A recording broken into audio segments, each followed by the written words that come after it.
screw people's heads.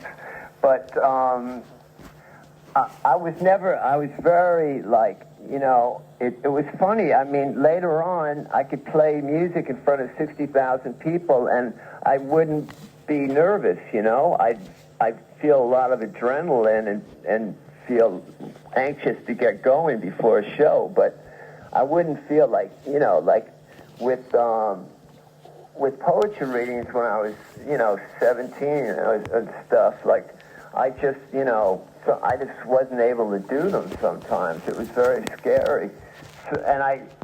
But then when I got into it, I had a certain kind of way with it, and my poems were, I think, better for the page than they were. My early poems were better I wrote them more for the page than for the ear, But then at a certain point, after I finished doing music, I became much better, I think. I learned a lot about performing, obviously. But, and I started to write poems more as much for the ear as to be read out loud as to be read on the page, And that was a big change for me, Was that part of a Ginsbergian influence, that ability to find your own voice, your own rhythm with what you're writing and to express it vocally? Well, I hesitate to say, Alan, because I love Alan's poems, and Alan is one of the great readers. I mean, him and Amira Baraka, Leroy Jones, are the two best readers I know, and very different, but I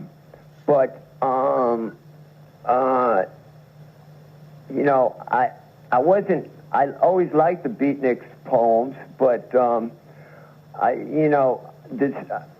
the diaries have much more to do with, say, that street rap beat style, whereas my poems, when I was young especially, I wanted them to be much more elegant and almost erudite, I wanted them to take me out of my day-to-day world and not, deal with my day-to-day world.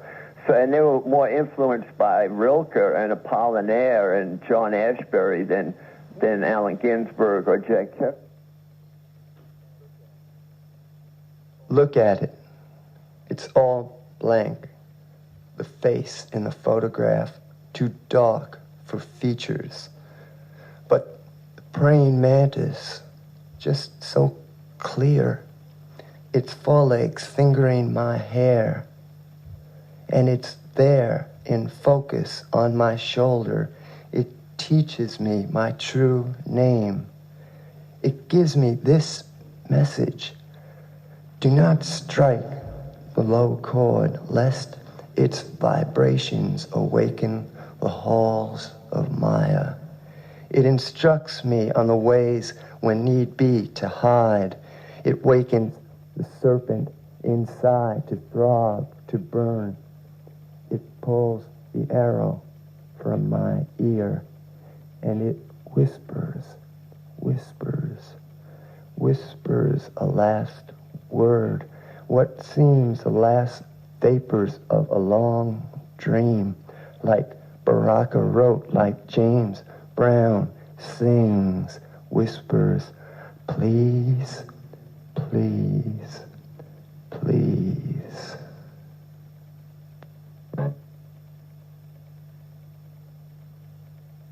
When the shooting broke, I decided to vault the teller's window and face the fire from the other side.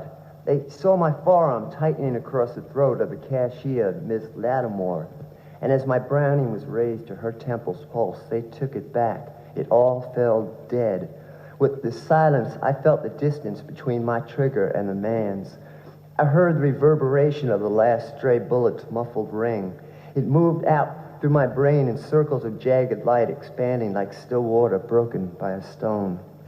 Some smart lieutenant arrived to take things over. He leaned his eyes a moment through the front doors, then went around back to throw the switch. Light rolled out of thin vapor tubes above me from right to left. That darkness absorbed more silence. I could hear their details being assigned. The tone of the headman's voice was clear. They were hot to blow me away. I didn't expect my hostage would go down as a deal. I knew she signed that paper when she took the job. But I just wanted some last contact. I would have rather some sweet, clever music. I slit the strap to her bra, I reached under, I felt my palm rinse her breast. It could have been a radio. I moved my lips closer so only she could hear me.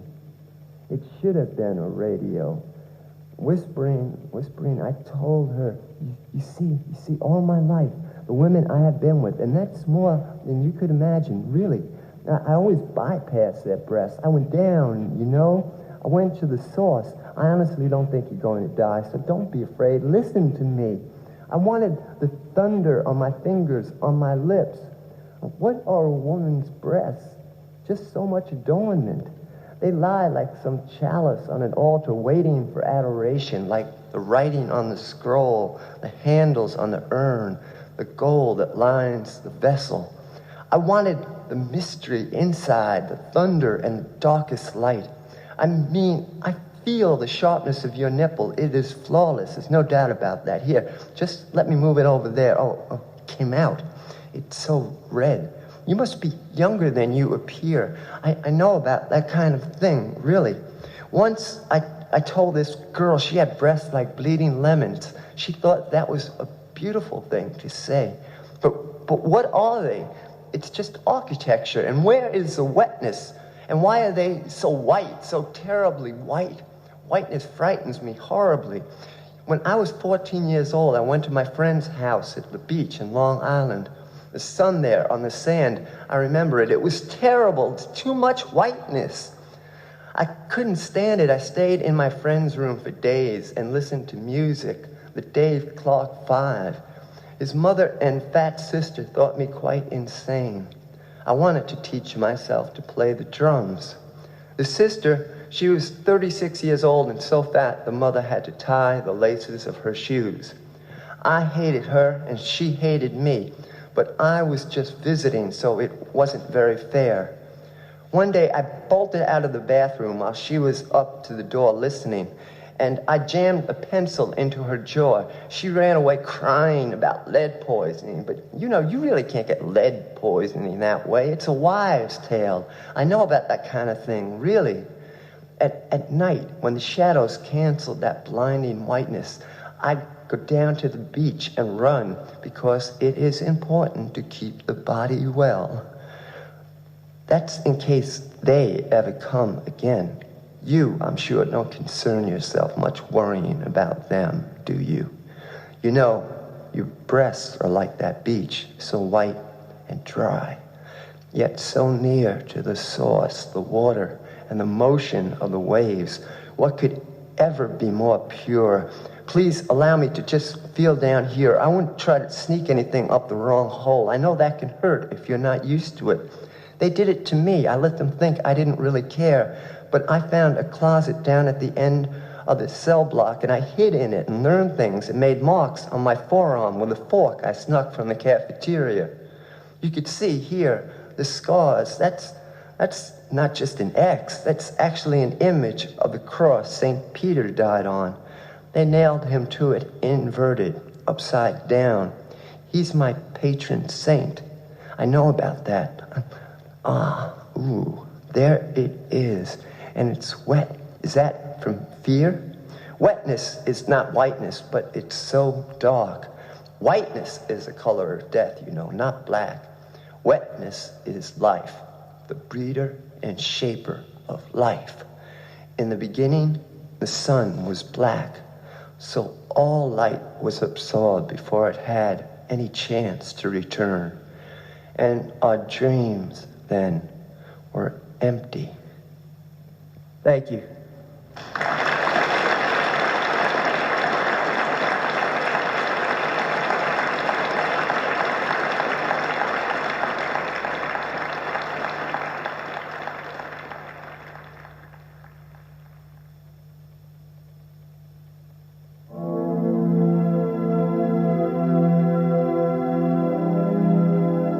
Bobby died of leukemia. He got it 2 years ago, but had such a strong body. He was always the best at sports, that he kept fighting it off. They gave him 6 months at first. Then he turned a trick and got better. Even got out for a while, though it was a different person when you saw him. Then he went back in a year ago. Like his brother was telling me, the line on his hospital chart just fell straight down in a perfect angle. I looked at his body, and it was death for the first time in my life. His face was thin and wrinkled, almost ape-like. His hair just gray patches on his scalp. He looked 60 years old, and he was 16. I couldn't believe how skinny his arms were. It was like having the skeleton of someone you know put in front of you. I felt dazed out in the streets, like I had just come out of a 4-hour movie I didn't understand. I thought about that face all night, and death.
On some bikers. He said, hey, I know it's dangerous, but it sure beats right.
subway train. And Eddie got split in the jugular vein. Eddie, I miss you more than all the others. This song is for you, my brother. All the people who died, died. All the people who died, died. All the people who died, died. All the people who died, died. They're all my friends and we died. All the people who died, died. All the people who died, died. All the people who died, died. All the people who died, died. They're all my friends and we died.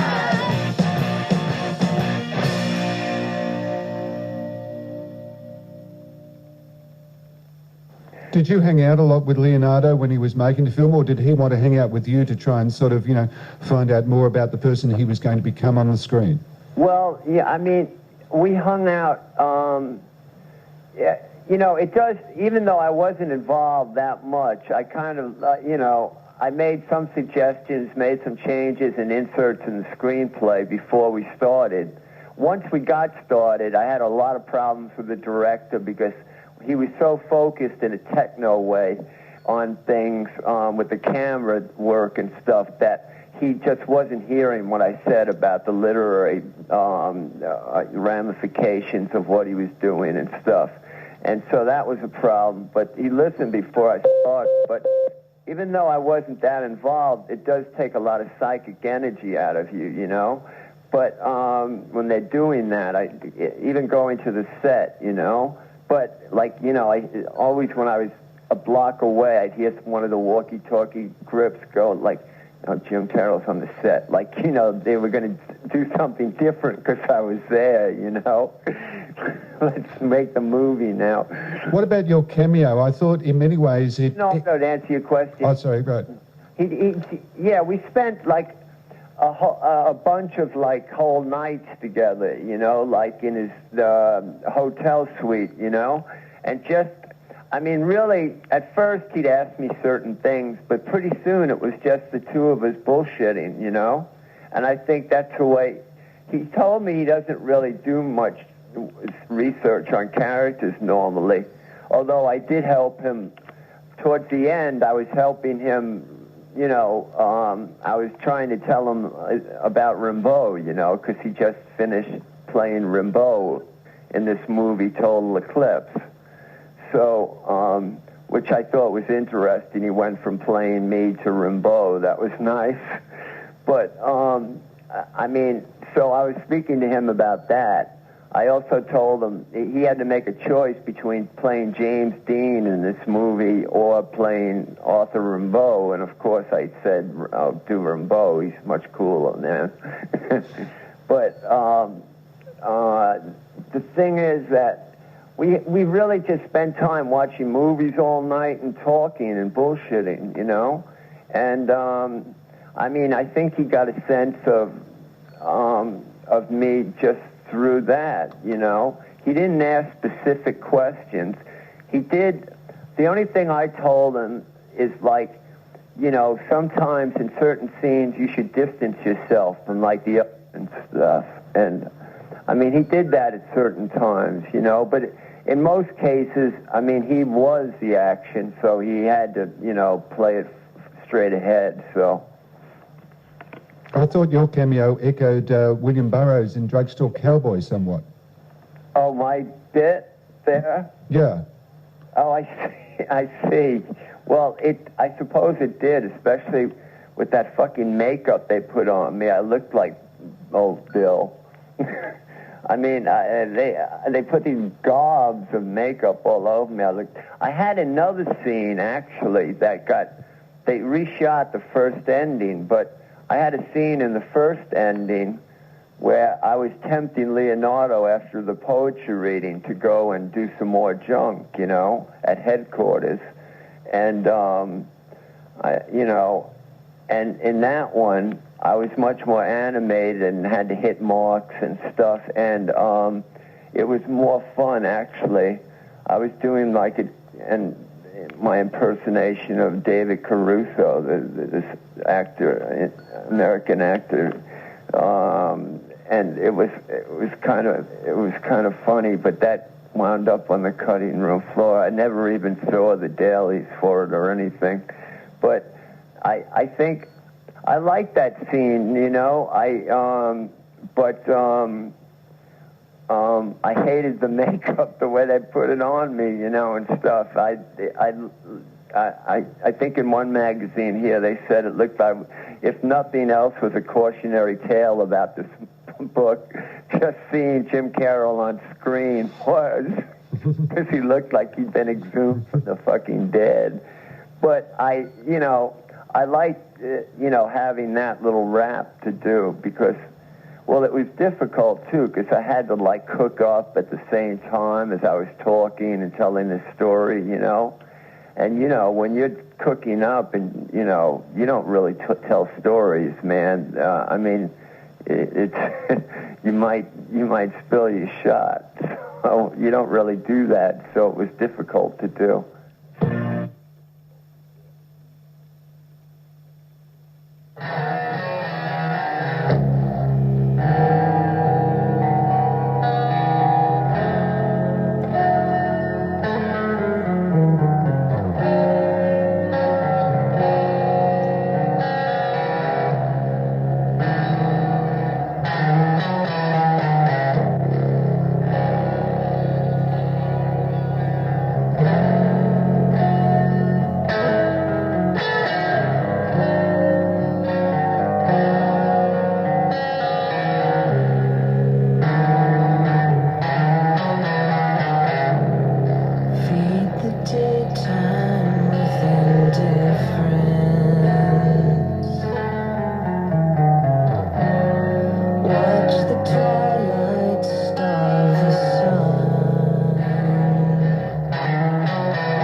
Try to think of what to mention.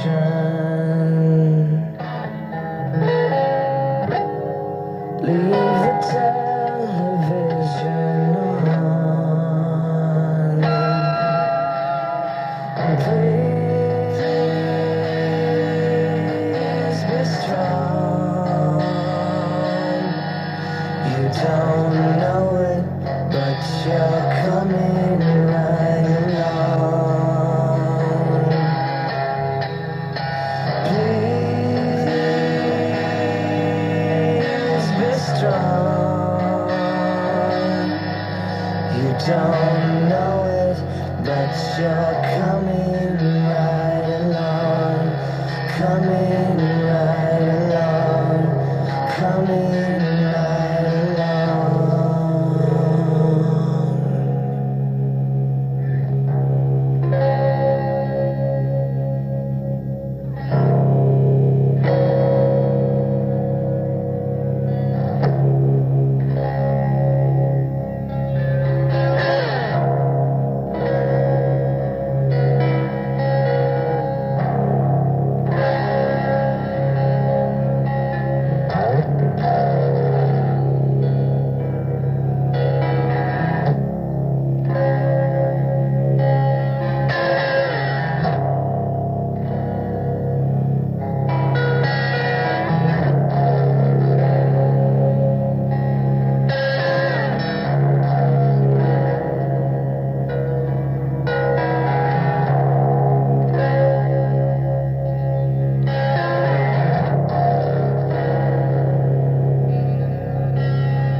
Quite boring, actually.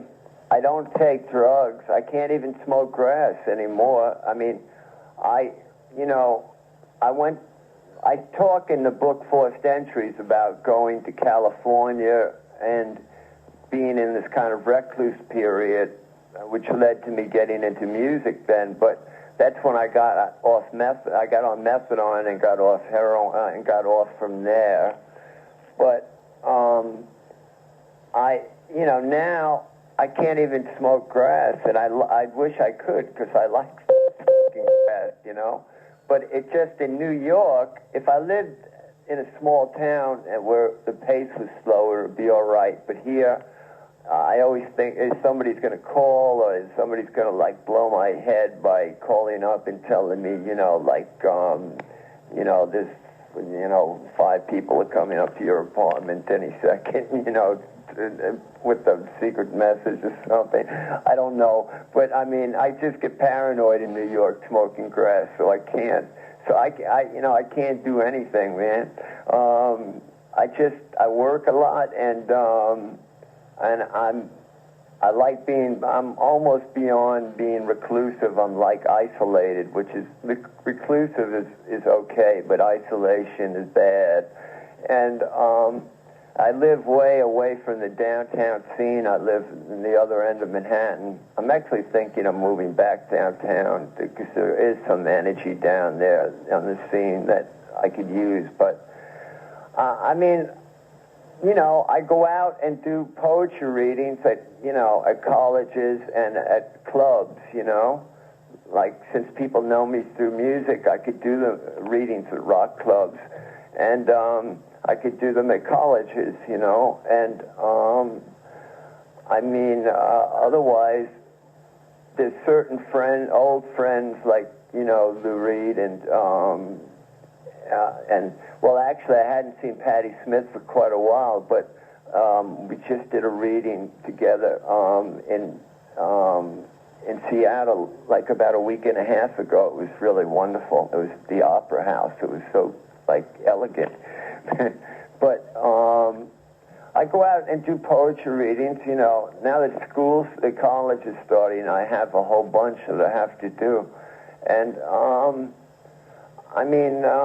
my life's pretty boring, I feel like I have to move into a more, sober. I don't mean sober in the sense of drugs or alcohol. I just mean more grounded sense of, that kind of youth energy period that propelled my work before, you can't hang on to forever. If you try to, then, you know, you're going to wind up like Hart Crane did, you know?